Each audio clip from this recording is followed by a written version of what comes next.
Hello, everybody. Good evening. It's evening when I'm recording this. Um, and today is day 12. I can't believe we're at day 12, and the prompt is stitch. And I have a confession to make.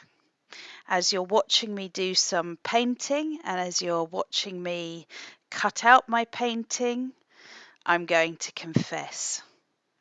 So, on the Facebook group this week, we've been talking about the inner critic and the inner hero, and I want to talk about Little Miss I Can Give More. Little Miss More, More, More.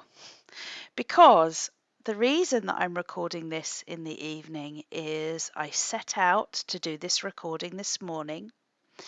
And I got out fabric and 22 different threads and 6 different needles and a cross stitch board and pencils to draw out my framework. And I began the recording, and I sat here for about an hour this morning.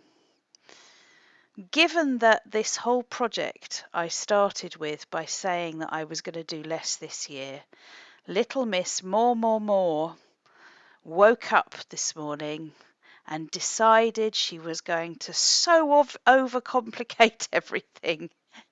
Oh, my goodness. Anyway, I got about an hour in. I hated what I was creating.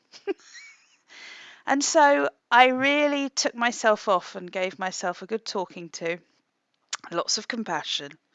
And I just reminded myself that this year, certainly this project is about doing far less and about just playing and doing something simple and carefree. And as soon as I kind of compromised with myself, and soon as I realized I don't have to do more, and I just breathed, something really beautiful happened, which was this very simple little project arrived. So, if I have anything to teach you today, it might not be an art technique. It might be about just catching that part of us that can go into the more, more, more place. We can almost get a bit overexcited, I think. It's like, right, enough with the simple, let's do a bit more. And we can get a little bit caught up in that and sacrifice something easy and simple. So, having said all that, let me talk you through. I did a wet on wet painting as we've been doing, drew round it with a charcoal pencil once it was dry, softened that out. And now I'm using my awl, which is a bookbinding tool, just to pierce some holes in here as a guide for when I start to stitch. And just to say, you're not going to see any neat and tidy embroidery in here. That's what I tried to do. That's what little Miss More, More, More wanted me to do. It really wasn't enjoyable at all. I've got a couple of different threads, quite metallic-y threads. One is a pearlescent silvery blue, and the other one is a bronze.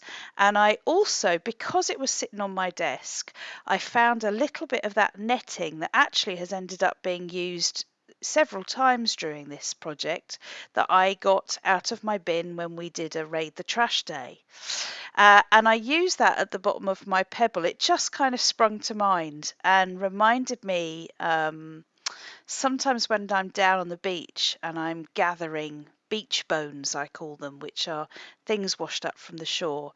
Quite often you'll find stones where the muck and mirth of time have stuck things to them, and quite often little bits of fishing net get stuck to stones. And so when I saw this little bit of netting to the side, I thought, gosh, I wonder if I use some really random messy stitching to catch that netting onto the stone.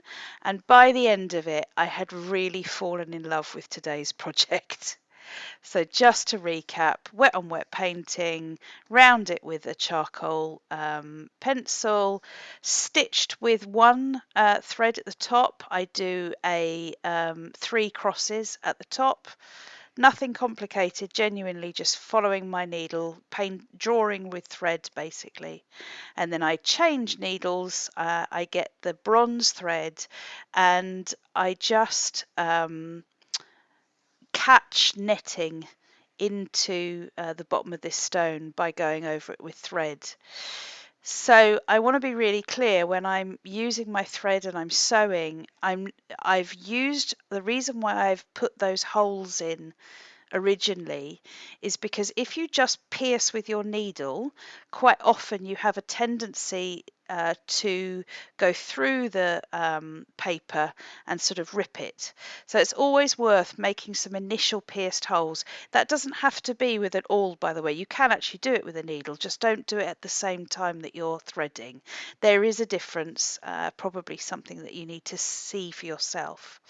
Anyhow, I hope you like the final project. I fell in love with it in the end. Give it a go and head on over to Facebook and tell me in the comments below, do you have a little Miss More inside you? Does she get a bit overexcited and overcomplicate things? Does she make a mess in your house? Does she get all the art materials out when actually just one or two could have been enough? Let me know. Speak to you tomorrow.